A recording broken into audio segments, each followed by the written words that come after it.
Sophie Khan acted as lawyer for the residents group of the Lakanal House fire in 2009, in which 6 people died. She's here in the studio. Good evening, Sophie Khan. When you saw that fire last night, it must have brought back awful memories. It did, and questions have to be asked as to how, after a very detailed inquest and narrative verdicts and a Rule 43 report to the government, why this could happen again. Is the right way a public inquiry? That's not the right way. The right way is inquests. The families have a right to participate, they have a right to cross-examine, they have the right to put questions to all the experts. They are even able to get their own experts if the coroner gives permission. The coroner is independent of the government. In a public inquiry, it is very much government-led. And I'm right in saying there's absolutely no way that any resident, any family member can take part and ask questions in a public inquiry? Not in a public inquiry. There's a very limited rules in public inquiries. It is very much government-led, government-controlled, government outcome. Do you think this was avoidable?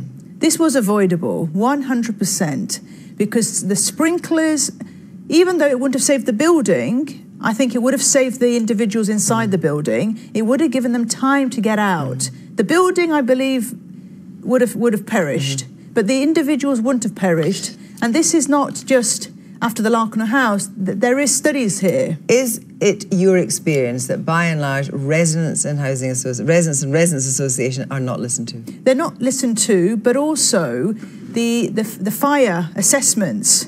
We have to look at the fire assessments, because here there is a fire issue as well. It's not just a council we need to look at. What were the fire brigade doing? The refurbishments have been done. What tests did they do on the building?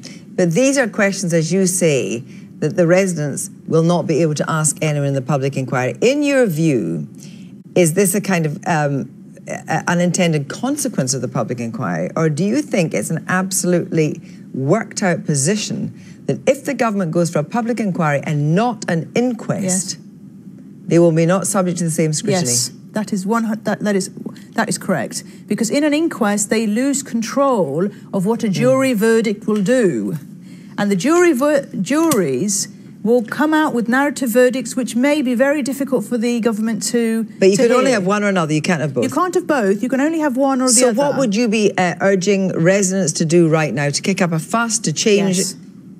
They should really be demanding an inquest from the government to say this is not the right way, we don't want a public inquiry, we want an inquest.